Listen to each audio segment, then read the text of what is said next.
So hello beautiful tribe, and welcome to this vlog that is a Starlight Travelling Temple vlog about a little bit about our amazing journey to Crete, which we did in October. And so this journey was not like any other journey I have ever had space for before. This journey was even getting there was so unlike anything I have ever experienced in my life. I understand it now much more in hindsight than I did at the time, but some of you will know I was doing lots of channeling and vlogging about the passage of blind faith and how I'd been guided that me and everyone coming to Crete was going through this passage of blind faith, and that the healing in Crete was really about whoever accepted the invitation of the passage of blind faith, and lots of people were invited, and only some people really felt called to accept that invitation and go through that passage of blind faith to get to Crete. And both were perfect. Both ways were perfect, whether people accepted the invitation or not. But the people that did, it was only once we were in Crete that it really became clear to me why the only way you could do this journey is if you'd already got to it with a certain amount of blind faith, because firstly, the first half of the journey, so it was a 10-day journey, in the first 5 days of it, we were still in the passage of blind faith and still being invited to keep offering up to that medicine. What I'd said in a vlog in Crete just before the journey began, that I'd been guided just to keep everything that was coming, just keep offering and keep offering and keep offering. And so in the first half of the journey to Crete, we were just being guided to stay in the shadow and stay in the blindness and keep offering and keep offering and keep offering, and bringing up everything that was in our way. And then what we did, and there was just a lot about this idea of being in total blind faith, to the point that even in the opening ceremony of the journey, which was in another cave, not in the picture of the cave I posted today, but in another cave, the guidance was that it was a really massive cave. It was up to us how far the journey would go, would depend on how deeply we were prepared to walk into this cave. And like the tribe, we did it. We walked right to the end. But the whole thing about that Crete journey was kind of like, how far are you prepared to show up for your own healing, and you're going to get it back. And I've never worked in that way before. I've never had guidance that has worked like that before. And in fact, my own journey with this was just so massive.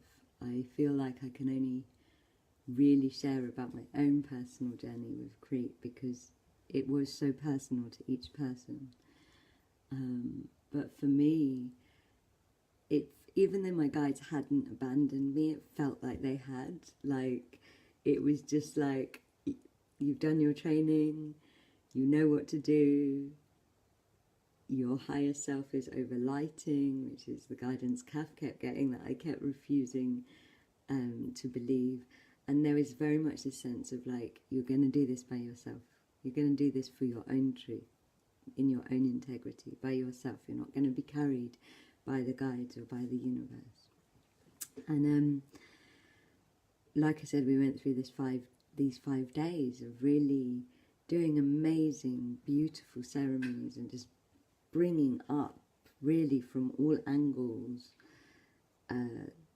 the wounds that we were there to heal. And then, right in the middle of our journey, we were invited to go to this particular cave in Crete, which is enormous. This cave is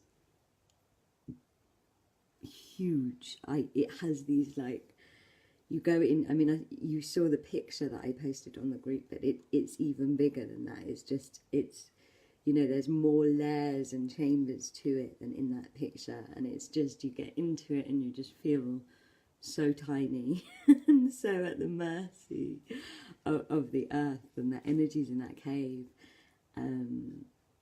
They are like trickster energies. They are like Loki energies. So they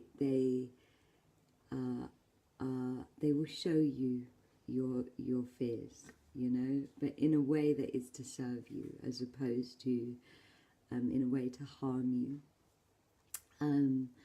But yeah, they'll kind of make you face yourself.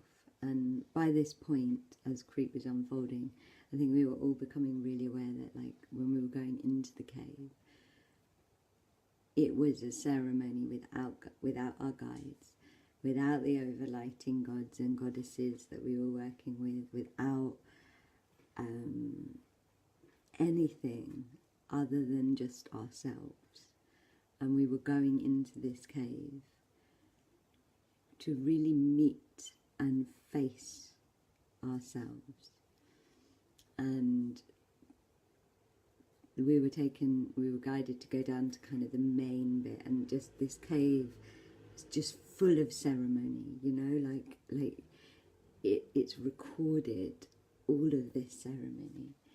And so it feels like you're going down into an altar space, and it's just an amazing cave. And we kind of went down into where the rocks felt like they'd created this massive earth goddess altar. And we were guided to let go of all of our senses, so letting go of our sense of sight and our sense of hearing and our sense of touch, and really kind of giving up all of those senses and that sensory place of where we were identifying ourselves. And then we were invited to go even deeper into this cave, and honestly, you couldn't take pictures because it was too dark. You couldn't. All I can describe it is that I looked up and, like, the light was like this little tiny pinpoint over there, and we were down under all of these rocks, and there were scary triggers in this cave, like spiders with spikes on their bums. And I remember some of us definitely being freaked out by that. And there were, you know, there were birds and noises, and it's a cave. It was scary, but all of us knew that we needed to be in ceremony there. And at the same time as it being scary on a really mental level, I remember experiencing that my body just felt so safe. In spite of all of those scary, in theory, things of being in the dark in a cave with lots of creepy crawlies and bat noises, there was also this deep connection to being in the womb of Gaia, and to being in the belly, deep in the belly of the mother, and feeling so loved and so safe and so peaceful. And we were guided to do a ceremony in total silence, just with ourselves, the passage of blind faith that was coming to completion, and this womb of the mother, and just to offer up everything that came that wasn't true. And what came for people was different. All different things came for different people in the group. But what came for me was the win that I'd been working on for those 5 days, which was just this total walking my path with a pattern of insecurity and unworthiness playing out all the time. behind every action, in the tone of every word, you know. And it was deeply connected to my father wound and all sorts of things, but this came up for me, as did other fears, that in this cave, in the silence and in the darkness and in the wombness, I just could tell what was true and what wasn't. And everything that wasn't true I got to offer up, and that was exactly the guidance that I'd had about this cave. It's like, you're going to go in, you're going to take the passage of blind faith all the way into that cave, and in that cave you're going to face yourself, and you are going to give up everything about yourself to the passage of blind faith, and whatever's left, whatever's still there, that is what you get to keep. That is what you get to, that's your truth, that is what you get to come away with.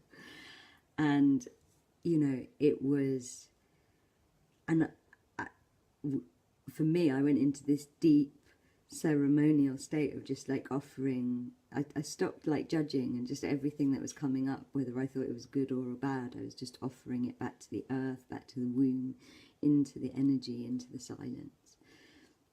And eventually the ceremony ended, and we were guided that it ended, and we came out of the cave, obviously a little bit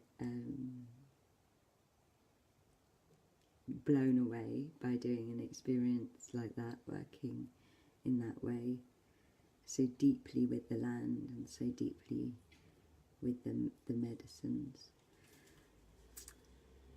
of things of blind faith and this particular cave. And we came out, and I think that we all had such different experiences. It was definitely like one of those initiations that is so personal to you. But we were very much in tribe. And some of us had really beautiful experiences, some of us had really challenging experiences. And we allowed ourselves to process those experiences. And then what happened to me the next day was that pattern got triggered, that pattern I'd been working on of being really, really insecure got triggered. And I was guided to go and lie with that pattern and that fear. And suddenly this like energy washed over me, and it was like, that's not my truth. Like that I let go of in the cave, that doesn't belong anymore. And it was like whatever happened in that cave, I grounded into my truth. And it was like suddenly in that moment, I felt like all my guides come back, all of my soul truth shine through me, all of my decision on a soul level to walk a path of love arrive in me. And it was like my truth became solid. That's the only thing I can describe. It's like it became crystalline within me. Like before, it had not fully been embodied. It had not fully. It was something that could be taken from me. It was something that could be swayed or shaken or become ungrounded within me. And suddenly it was here, like a dawn. And this is exactly what the guides describe. They said at the end of the passage of blind faith, it's like a dawn rises within you of your own truth. And that is exactly what happened to me lying on the bed in our second villa in Crete. And I was just like, and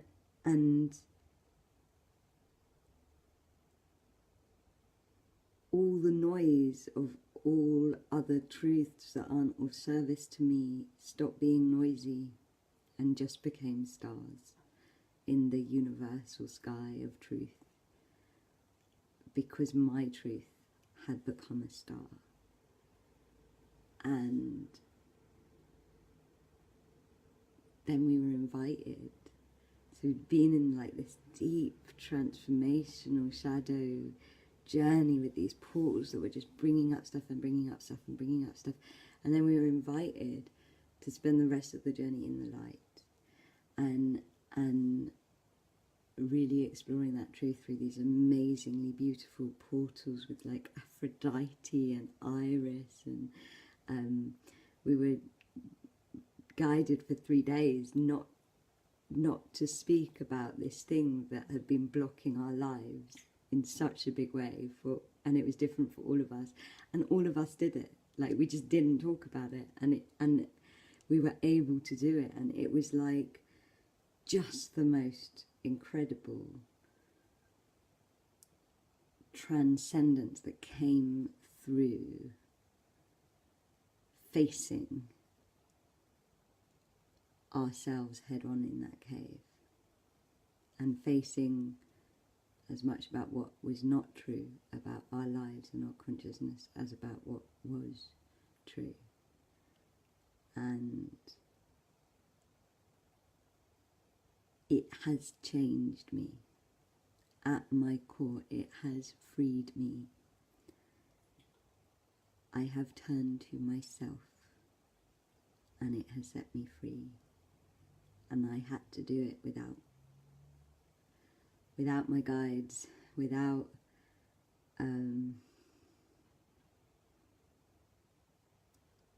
anybody, really. I mean, there was the tribe there with me in the cave, and I'm so grateful for them. And there was Kath and Erica, who were doing amazing space holding, but it was like in that cave, it was like I was totally on my own, even though I knew they were there, because I had to meet that part of myself that I could only meet alone, that I could only meet in blind faith, that I could only meet without the noise of everything I was scared about, my truth and non-truth. And yeah, like I am so grateful. It's changed everything for me. It's changed everything about the way I channel, the way I live, the way I love, the way I am going to walk my path, the way I walk my path. And it's brought me home. And that was one of many amazing things that happened in Crete. There were some really cool healing wisdoms that came out of Crete that I will be sharing in future tuning in Tuesday or Travelling Temple Thursday vlogs on this group. Some really, really amazing things that I'm so excited to share. And there were so many beautiful moments and so many beautiful portals, and so much, so much that you can't really put into words. But yeah, the cave really was that moment of facing yourself so fully in nature and in spirit, because there was so much spirit and ceremony in this cave and so much nature in this cave. It really was so life-changing and so sacred, and I am forever grateful for whatever that cave did to me. We have another journey, our last journey of the year, which is a lot gentler than the Crete journey. It's a lot more celebratory and lovely, and it's a much more gentle alchemical process, is to Avebury for the winter solstice. And this journey is all about, my guides have come back, it's not a blind faith journey, I can actually tell you what it's about. It's about communing with Gaia and actually learning to channel her on a deeper level, and learning to make your voice one with hers, and your womb, if you're a woman, one with hers, and to really understand her energetic flows and receive them, and be rebirthed into this rainbow prayer connection with Gaia. And it's just such a beautiful journey. Like, when I tune into it, I'm just seeing all of these incredible energetic visions, and this amazing, feeling this amazing kind of massage flow that takes you deep in, somebody phoned, that takes you deep into Gaia as a goddess, and into her consciousness as a creator goddess, and tuning into your path through being part of her and her rainbow prayer. And so it feels deeply beautiful and celebratory, and of course, because it's starlight, it will be transformational and give you, if you're called, it will give you exactly what you need at the time, because that's what starlight journeys do. And yeah, that's we've got some spaces left for that for the winter solstice in Avebury, and so I will post the link if you're called to join us for another journey. If you have any questions about the cave, or about the story I've just shared, please do ask them on the group. I really want this group to be co-creative and interactive. And I will say as well that one of the most amazing things about being in that cave was that, even though there was kind of this slightly wired, scary, alive energy of being there and holding ceremony in silence there,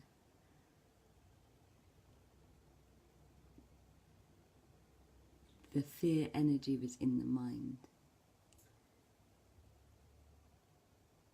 And what was bigger than the fear energy was the love energy that was pouring from Mother Earth, the womb energy. And it was like, the fear was like this little mosquito, and the mother and even the trickster energy was like a few little mosquitoes, and then the mother energy and the Mother Earth energy was just like this force that, when it met with our faith, was infinite and unstoppable and so safe. And I just feel like every time you're a little bit scared, if you called that mother energy to meet with your faith, those fears would dissipate. Those fears would not exist anymore, because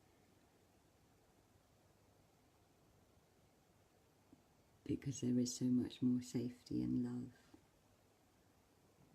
in the world and the universe than there is fear. I hope that is helpful to you all. I love you all very much, and I will see you on Tuesday for our Tuning In Tuesdays. So much love to you.